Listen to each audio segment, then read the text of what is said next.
यहाँ पे क्वेश्चन है कि एक सिलेंड्रिकल टैंक है जिसका रेडियस है 20 सेंटीमीटर, ठीक है, एंड हाइट कितना है 50 centimetre, has water up to कितना तक 30 सेंटीमीटर तक. What will be the rise in level of liquid at the periphery if the cylinder be given an angular velocity of 10 radian per second. तो पहले इसको solve कर लेते हैं. जैसे सपोज मान लो कि एक सिलेंड्रिकल टैंक बना दो, यहाँ पे इस तरह से एक सिलेंड्रिकल टैंक है. अब इस सिलेंड्रिकल टैंक में चूँकि हमारा वाटर है जिसका लेवल आपको यहाँ पर बता दिया गया कि ये जो लेवल है ये 30 सेंटीमीटर तक है, और ये जो टैंक है इसकी जो पूरी हाइट यहाँ पर बताई गई है वो है 50 सेंटीमीटर, एंड इसकी रेडियस आपको दी हुई है 20 सेंटीमीटर. ये सारा डेटा यहाँ पर ऑलरेडी गिवन है.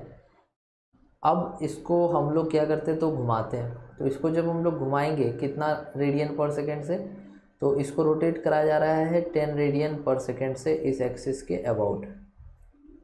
ठीक है, इस एक्सिस के अबाउट इसको जो है ना ऐसे घुमा दिया गया है 10 रेडियन पर सेकेंड से. तो आपसे पूछा गया है that what will be the rise in level of the liquid at the periphery. तो देखो इसको घुमाने से क्या होगा, इसको घुमाने से क्या होगा दैट कि जो भी लिक्विड है यहाँ पर वो कुछ इस तरह का शेप जो है ऐसा शेप बना लेता है. ठीक है, ऐसे घूमने से इस वजह से ये शेप आपको मिल जाता है. तो ये जो वैल्यू है जो इसका ओरिजिनल लेवल था उससे ये कितना ऊपर जो है उठ जाएगा, ये कैलकुलेट करके यहाँ पर बताना है. तो जैसा कि हम लोगों ने थ्योरी में पढ़ा है दैट कि हमारा फॉर्मूला होता है y, हमारा फॉर्मूला होता है y इक्वल्स टू, एक मिनट, हाँ, y equals to omega square x square upon 2g plus y minimum. ये हमारा जनरल इक्वेशन है. ठीक है, जो हमने liquid in a vessel rotating with constant angular velocity में पढ़ा है. तो सपोज़ अगर हम लोग यहाँ y की वैल्यू को मान लेते हैं कि ये पूरा y है. ठीक है, जो कैपिटल H आप लिख सकते हो. ओमेगा आपको गिवन है, x यहाँ पर रेडियस होता है. ठीक है, x क्या है यहाँ पे, तो हमारा रेडियस है वो, तो x यहाँ पर रेडियस है. So omega square r square upon 2g plus y minimum क्या है, तो y मिनिमम ये वाली वैल्यू होती है. ठीक है, तो अगर आपसे पूछा जाए दैट कि यहाँ पर आप ऐसे अगर लिखो h minus y minimum equals to omega square r square upon 2g, तो ये एक्चुअल में क्या है, तो ये एक्चुअल में आपका जो वैल्यू है ना वो पूरा यहाँ से लेकर के यहाँ तक का वैल्यू है. ये आपका है h माइनस वाई मिनिमम. ठीक है, क्योंकि ये पूरा कैपिटल H हमने बोल दिया ये वाला, और यहाँ से लेके यहाँ तक हमारा है y मिनिमम. तो दोनों को माइनस करने पे ये वैल्यू यहाँ से यहाँ तक हमें मिलेगी.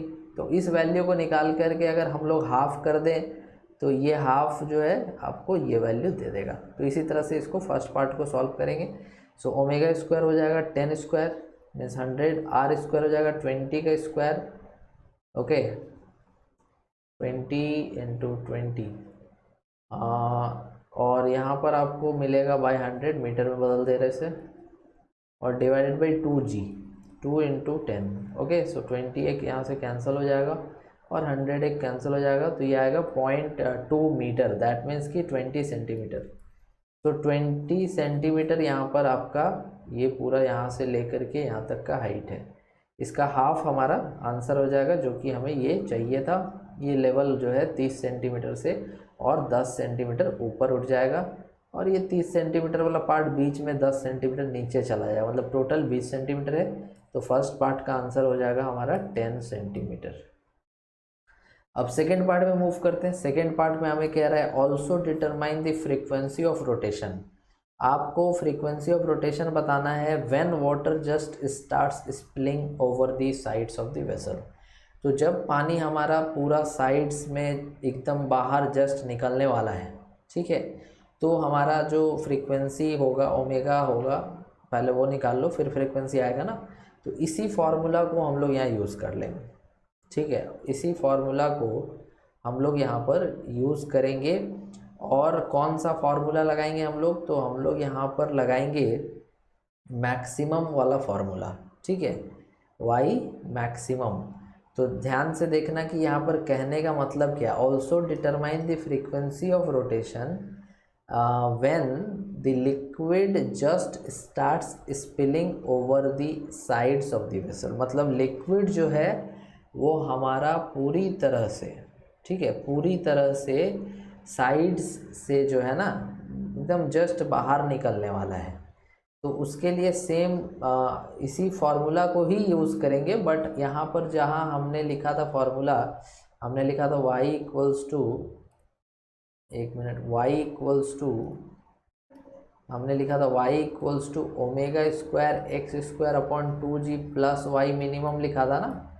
तो हम लोग यहाँ पर क्या करेंगे, हम लोग यहाँ पर लेंगे वैल्यूज़ में y, ये आपका लेंगे हम लोग हाइट मैक्सिमम कितना जा सकता है, और यहाँ पर हम लोग लेंगे इनिशियल हाइट जो कि वाई नॉट।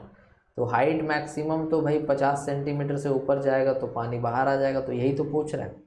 और वाई नॉट हम लोग यहाँ पे लेंगे 30 सेंटीमीटर इनिशियल वैल्यू जो हमारा था, एंड इसके बाद सारे वैल्यूज़ यहाँ पे हम लोग पुट अप कर देते हैं, ठीक है। तो ये आपके वाई मैक्सिमम हो गए 50/100 मीटर में, इक्वल्स टू ओमेगा स्क्वायर नहीं पता, रेडियस अभी भी हमारा 20×20/100 मीटर में, upon 2g into Y minimum जो कि 30/100। समझ गए। तो यहाँ से आपको ओमेगा जो है आराम से सॉल्व करोगे आप, आपका आ जाएगा 10√2 रेडियन पर सेकेंड। तो ये आपको मिल गया ओमेगा। तो इस ओमेगा के लिए जो हमारा साइड्स में जो पानी है वो जस्ट जो है बाहर निकलने वाला होगा, लेकिन हमसे पूछा गया था फ्रीक्वेंसी, इस वजह से हम लिखेंगे frequency equals to omega upon 2 pi, जो वैल्यू होता है, जो फार्मूला होता है। ओमेगा हमारा है 10√2 डिवाइडेड बाई 2 इंटू पाई, तो हमारा आंसर आ जाएगा 5√2 अपॉन पाई पर सेकेंड। तो ये फ्रीक्वेंसी के लिए जो सेटिस्फैक्ट्री कंडीशन है यहाँ पर, वो यहाँ पर लागू हो जाएगा। तो hope you guys understood this.